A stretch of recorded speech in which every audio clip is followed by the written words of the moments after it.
This is the SuperSport Schools podcast, bringing you stories of our future stars, powered by Spur Steak Ranchers. 1, 2, 3, go!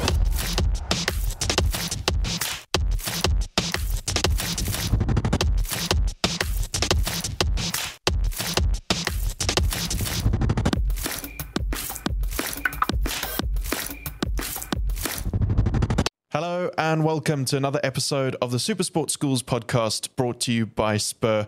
I'm Alex White, and this week we've got a bit of a different episode. It's to do with football, but I'm not going to be doing the talking. I'm not going to be doing the interviewing. I've got a very special guest who's becoming our host for today. Itumeleng, welcome to the SuperSport Schools podcast. Thanks so much for being here. Thanks for having me. It's so exciting to have you here because you've been involved in the GDL this whole year, and it's the first year that GDL's been on SuperSport Schools on TV, which is very exciting. Can you tell us a little bit about the journey, what it's been like following the GDL, and what makes it so special?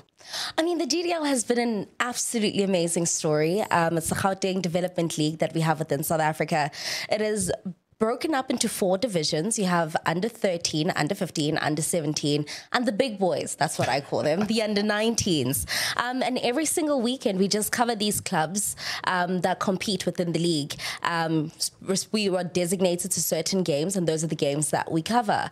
You have the likes of Remember Elite Sports Academy, you have the likes of Joburg City, you have the likes of, there are so many teams, Cathoris rather, and 2 established teams that we know, your Kaizer Chiefs, your Mamelodi Sundowns. So it really is a league where it's anyone's game, number one, but number 2, it also, I believe, is the perfect place for us to start developing our future stars.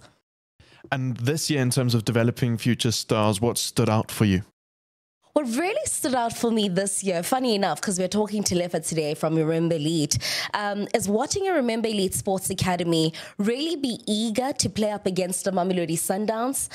This team is necessarily a team that doesn't have the same financial backing, they don't have the same circumstances, but for them to be that driven to want to face the Mamelodi Sundowns, and this is within the Youth Cup that we're currently in, when they found out that they were playing up against Mamelodi Sundowns, they're like, that is exactly what we want. And that is not the coaches saying this is the young 13-year-old saying that that's exactly what we want. And it goes back to what I said. It gives these kids an opportunity to dream, an opportunity for them to show the world what they're made of. And I think when you're on the field of play, it is 11 versus 11. It's not necessarily about where you're from. It's about what you can produce with the ball. Now I'm going to leave you to handle the interview for today's show. So good luck and enjoy it. That should be really interesting, Alex. I'll try my best, okay? I'll be good, and I'll follow all the house rules. Come on, wake up now. Who got zombie? Wake up now. Sequilotos cut.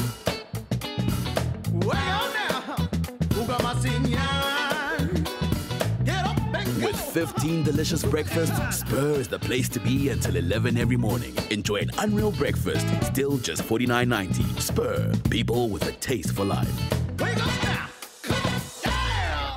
Well, welcome back. Let's kickstart the conversations. As you know, this week is all about the GDL takeover with myself, Itumeleng Banda. 2 prestigious guests to join me today as we talk all things development football within this country. On the far right, we have Tony Diaz, who is the head of academy out at Joburg City. And in the middle is Lefa Moroke, who is the team manager at Remember Elite Sports Academy. I mean, if you want to make it short, you can also call them Resa. A very good day to you and welcome to it. Thank you. Let's kickstart the conversations. I just want to start off with you, Lefa. I mean, it's 2023. It is the year for her, the year where women's football literally has been at the center stage. How has this year been for you, especially being a woman in a male-dominated industry? Thank you, Itu. With me, it has been difficult. I don't want to lie. Last year, I was completing my diploma in sport management. So it's the first year in the corporate world. So it's very difficult, but I'm learning. So I can't say it was an easy go for me. So it was very difficult, I can't lie. So yeah, that's it. As women coming into an environment where we're dealing with children, obviously the under-19s will be really upset to hear me calling them children. I'll be honest with you, they are children. They are children, but it is a space for them to week in, week out come in and show what it is that they're able to do. And it's an opportunity for them to also grow. Let's just talk about the quality that you both have been exposed to within the Gauteng Development League. Okay, so I'm one of the founder members of the league. It used to be called the Academy League many, many years ago. Only a few of us were part of it. It was only the PSL clubs in that time. It's evolved into the GDL. And with the SuperSport soccer schools coming into this environment, it's added huge value. The quality is getting better all the time. There's huge opportunities for young players to impress, to grow, to develop. And I always say development is a process. It's not a once-off thing. So the idea that the GDL starts at 13, and you go through that process and come out the other side as a young man at under 19 level, and then get the opportunities to maybe get into the DDC, get into an SAB structure, ABC Motsepe, and if good enough, maybe even NFD or PSL. So the level is definitely getting better. You see it all the time. You see the quality getting better. The clubs are better organized.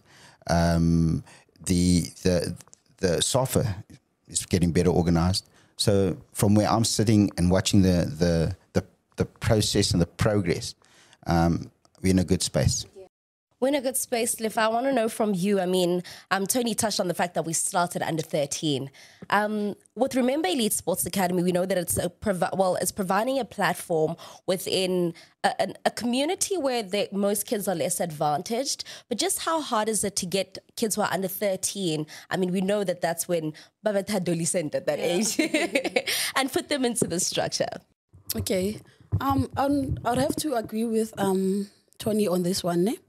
We are sitting on a good platform. GDL is a good league to introduce the young ones.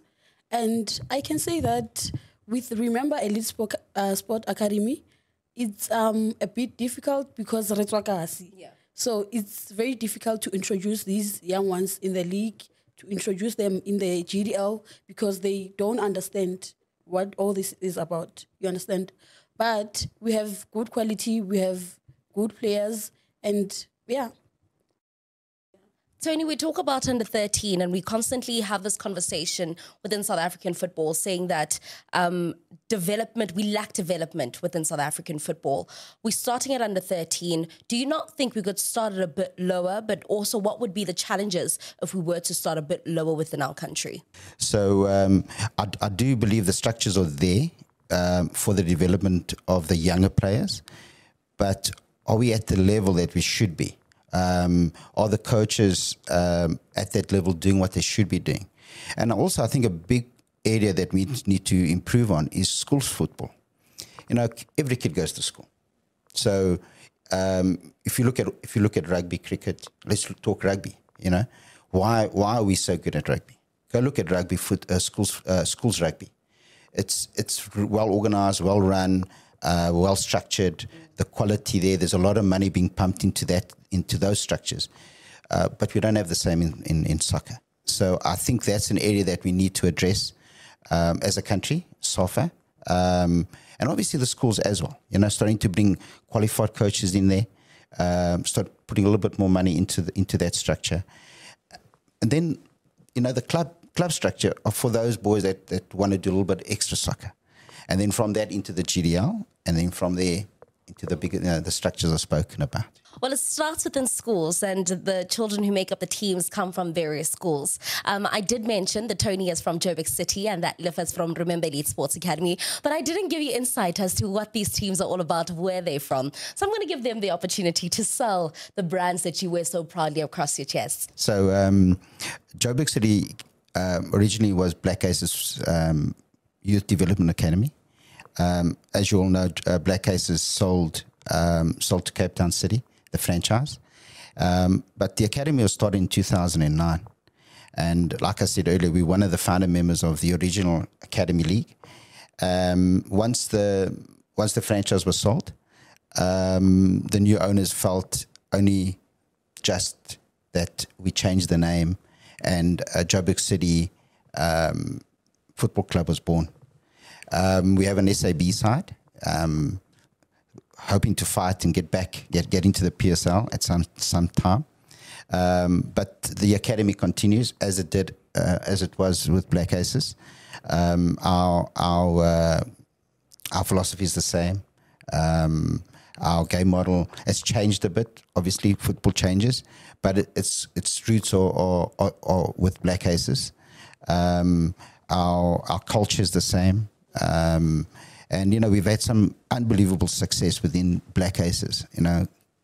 Players like some Kilozwani, that's at Chiefs. It's one of our boys. Bontle Molefi was at Chiefs as well. I like to brag about these young men. Bradley Cross is now currently at Golden Arrows. Tabo Nodada, of course. And we got a boy, Christo Retsos, playing in Greece. And Marko Vasilinovic, that's playing in the top tier in Cyprus. So,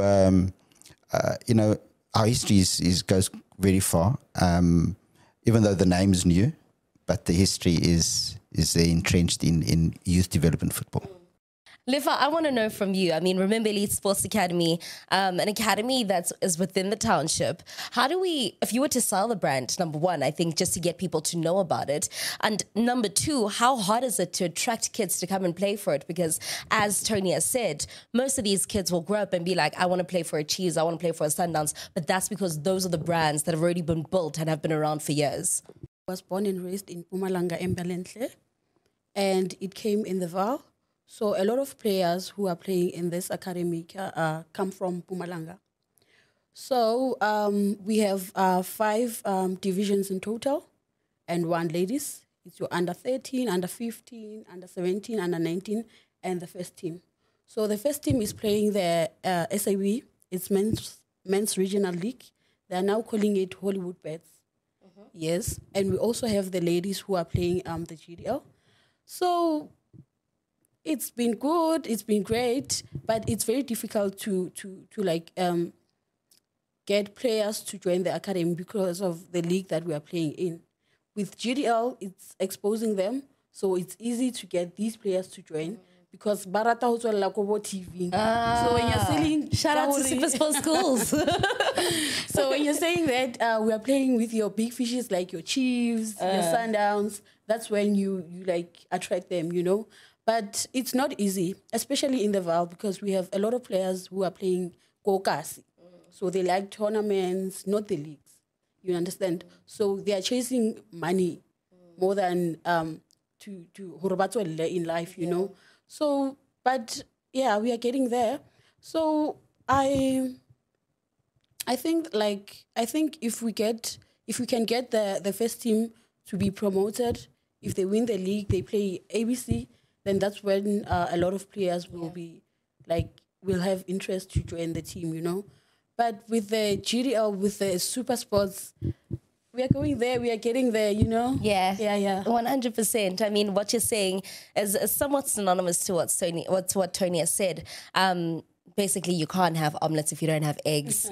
But I want to know, just from a development structural level, Tony, are we following the right procedures? Because yes, you are liable and you're responsible of producing these players. But when these players do move to, let's say, a bigger club, is Joburg City getting what is rightfully theirs?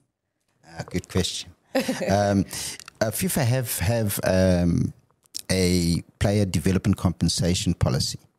And the way it should work is once a pro club or once a player signs his first pro contract, okay, doesn't matter where it is, wherever it is, the higher the level, the more compensation a club can claim. But and what should happen is if a pro club signs a player, what they should be doing is going to SAFA. There's a system called MySAFA. They can go and find out where this players come from, contact the club and say, we've just signed one of your boys. Can we sort out the compensation? And I don't think it's unfair to ask for that because it costs money, and the effort, the commitment. So I think the bigger clubs should start respecting the work that the smaller clubs do. 100%, because you're the foundation, right? Yes, of course, and we put in the effort, and players are getting sold for big sums now, Yes. and you pay that small, and it's not huge. We're looking at, I think, around 50,000 rand per year. If you have a player there for 6 years, you're getting 300,000 for him. And remember, for that one player to develop to that point, I need 20 around him. Yes. Yes, it's not just him. Not just him. So you're not just investing into him, you're investing into the other 20. It goes a long way. Yeah, it goes a long way. It definitely goes a long way. Another thing that I want to touch on is the fact that it is so expensive to run a club. And I think we've seen this when teams play within top tier football. And once they get relegated, it's like we're not getting that much money. So keeping the wheels turning is really hard, and also to keep the lights on. Facilities also plays a big impact. And we see this from the sense of, if you take a player who plays in just normal dusty gravel and you put them on grass, it's a big transition. So how hard is it to maintain your facilities? I'll start, I think, with Resa, because yes, the players want to go to different places to play, but in order to grow the brand of Resa, you have to be popular within the Val. And that is if you're playing in the Val and you're able to accommodate Chiefs. So let's talk about the facility aspect of things. How hard is that? It's very difficult with Resa because it's a non-profit organization with no sponsors. Well, we do have, but it's not money sponsor. Oh, okay, so it's like a trade exchange? Yes, okay. yes. So it's very difficult to run that facility because you must remember, it's a non-profit organization. You have players who can afford to pay the academy, and you have workers who are working and expecting you to give them money by month end.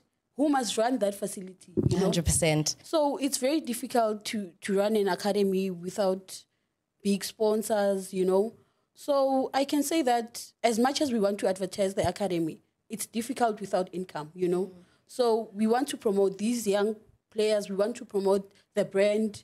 We want to grow the facility, but it's difficult without capital, But it's getting there because if you can compare it with how it was before, then you'll be shocked, So I'm very proud of the CEO, Xolani Matumbo.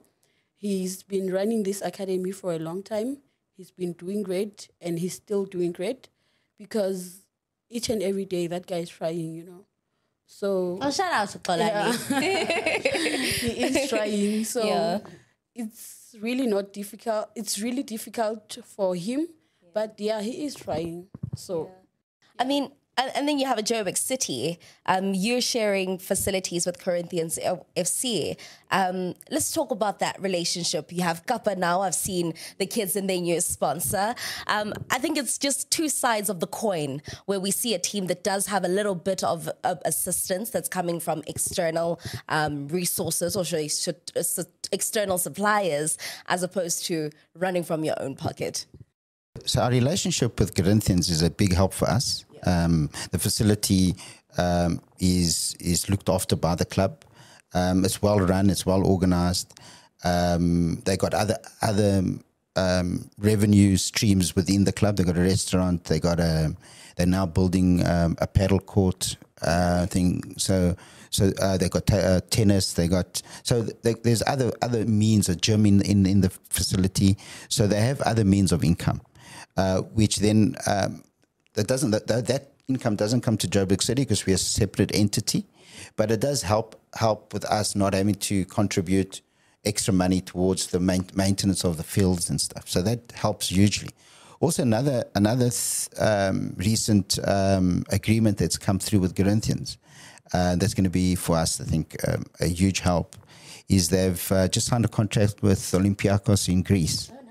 Very nice, yes. So they've become the official, they've now become Olympiacos Johannesburg. And I'm sure there's going to be a lot of social media presence around that. So I'm looking forward to that. And like I said, the name, Olympiacos, it's a huge, huge club. I'm hoping that I'm sure it's going to attract more players to us. The better quality we get at Corinthians, because that's our feeder club. So the better quality we get up. So I'm really looking forward to that, yeah. I want to come to the support element internally. This is also from parents.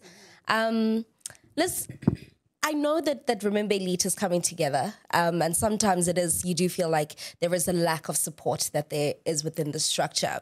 How hard or how easy is it to get a job at the club? And I ask this because compliance has become a big talking point when it comes to football in South Africa. I mean, just in the PSL, there's certain coaches who are sitting on the bench and we're just like, were you not just a player yesterday? When did you do your coaching license? Okay, it's not hard to get a job at Remember Elite. Né? The problem is capital, like I said. It's very hard for these coaches to volunteer, because many coaches are volunteering at Remember Elite Sport Academy. So you know that you are waking up each and every day, but you are not getting anything, It's not difficult to get a job, but it's difficult to get people to stay. So it's a passion-driven project. So people are passionate, they are there, but without capital, I think that's one thing that will stop them from coming. And you can't invest your time where you don't get anything, Yeah. So it's not difficult, but capital is a problem. I mean, So like me, I was an intern last year. I got a job this year. So it wasn't difficult for me. So, Yeah. I mean, I'm a chatterbox, so I could sit here the whole day with you guys and we can chop up this conversation. But let's just close it off here by talking about the most important element of the Gauteng Development League, which is the players. How do we keep them motivated? I think one thing that you said is these players want to get compensated, right? And it starts at a very young age. But how do you get them to see the bigger picture that in order for you to have a tower that's going to stand for years, you need a firm and solid foundation? Everyone starts somewhere, You can't start and the next thing you get money, So on my side, I always motivate these players. Kahore, you must always start somewhere. And you can't start with a big team. Start little team enyani whereby okay, I started with this team. And then I got to a PSL level, So it means you are the one who took that team to point, Yeah. So it's difficult to motivate them with words only, but I think they've stayed because they understand their assignment, I think coaches and people who work with clubs are just as important as teachers that we have in the schools. And I mean, absolutely. I think it's the same question to you, but I'd just like to add on to that is I think it's a very important question as well. But with the players that we're developing, do we have these stars understanding that they could be the future of our country, or are they more interested in being exported? The way we look at it from Joburg City, which is part of our culture, and it's an interesting angle.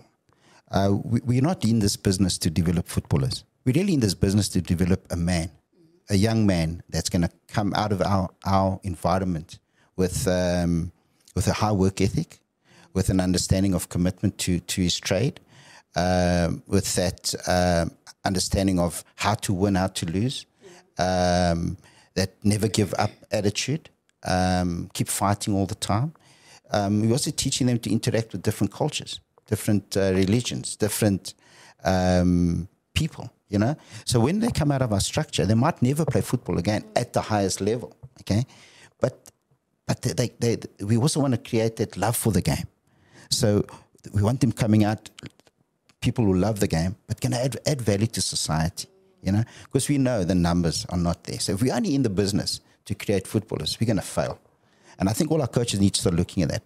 For me, that is more important, creating the man. And in that process of creating the man, can we get a footballer out of him? And I think that's the way we look at it at Joburg City. That is so interesting as to how we're developing all-round human beings who will positively contribute to society. Absolutely love that. So the both of you, all the best within your endeavors. Obviously, we're done with the GDL season. We're now into the Youth Cup that is currently taking place. Then Top 8 is going to take place come early next year. To you, this would not be possible without you. So continue consuming the Gauteng Development League. It is live on SuperSport Schools every single Saturday and Sunday. My name is Itumeleng Banda. This is not my seat. It belongs to Alex White. So toodles. Bringing you the sport you care about the most. This is the SuperSport Schools podcast. Interview done and dusted. How was that? That was fun. I did say that is not my seat, that is your seat. So I'm very much more comfortable sitting on this side as opposed to sitting in your seat. But it was absolutely fantastic. So insightful as well. There's so many things that you think you know that actually don't know. So shout out to Lefa and Tony. I really enjoyed that. You say you're more comfortable on that side, but now we've got the exciting part of the show, the SuperSport Schools podcast quiz. You're going to have 60 seconds to answer as many questions correctly as you can. These questions today, because we're kind of in this World Cup year, there's been the Women's Cricket World Cup, Women's Football World Cup, Netball World Cup, Rugby World Cup, Cricket World Cup. So there've been a lot of World Cups. So there's some things to do with that. There are quite a few football-related questions. Okay. So, yeah, no Don't judge pressure. me, judge the pressure. Judge the pressure. It always is. We get the professionals coming in for their respective sports and then they don't do so well. So Will you give me clues? Some of them might have options. Some of them might be Okay. true, false questions. So there at least you've got a 50-50 if you don't know. I might have to call a friend. Okay, let's go. Itumeleng, are you ready to play the SuperSport Schools podcast quiz? I'm nervous, but yes. Your time starts now. Who won the most recent men's FIFA World Cup? Argentina. Correct. Who won the 2023 men's cricket World Cup? It wasn't India, it was Australia. Correct. How many swimming strokes are there at the Olympics? Oh, there's breaststroke, backstroke, butterfly. 5. There's 4. True or false? Kenya has made it as far in an ODI World Cup as South Africa? False. It's true. Which country has won the most women's FIFA World Cups? USA. Correct. How many penalty runs is a team usually awarded for the ball striking a fielder's helmet on the ground in cricket? 4, 5, or 6? 5. Correct. True or false? The Springboks have only scored tries in one of the 4 World Cup finals they've played in? True. Correct. The infamous Australian cricket ball tampering scandal occurred at which South African cricket stadium, Wanderers or Newlands? Wanderers. It was Newlands. Who won the most recent Women's FIFA World Cup? Spain. Correct. What does the E... Okay, time is up. How many On do the we buzzer get? there. I have to count. That's 6. You asked me about the strokes and I counted them and then I said 5. You counted them, got to 3, and then said 5. I think you were just hoping, I've got 3, there's probably another one. Yes. Maybe another one. No, but that's good. 6, there we go. 6 out of 16?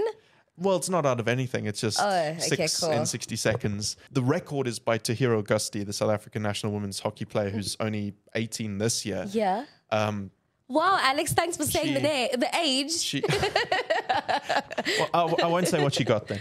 Okay. No, I want to know. 13. 30. 13. Oh, Yeah. you're... Not 30, but Okay. yeah, 13. Ooh, okay. Yeah, it was very hockey based and... Okay, Geez, mine was it's not- mixed. Mine was Yours mixed. was mixed, yeah. Okay. There we go. And you got almost all the ones right that I was able to ask in the 60 seconds. So that's also, Fair that's enough. good. We'll Yeah. take that. Yeah. We'll take that. Well done. Thank you so much for joining me today. Thanks so much for taking over, handling the interview, doing it much better than I could have to do with the GDL. I'm so excited for next year. Yeah. Thanks so much. Thank you so much for having me. I think it's that time where we go have some first steak ranches. This has been the SuperSport Schools podcast, bringing you stories of our future stars, powered by Spur Steak Ranchers.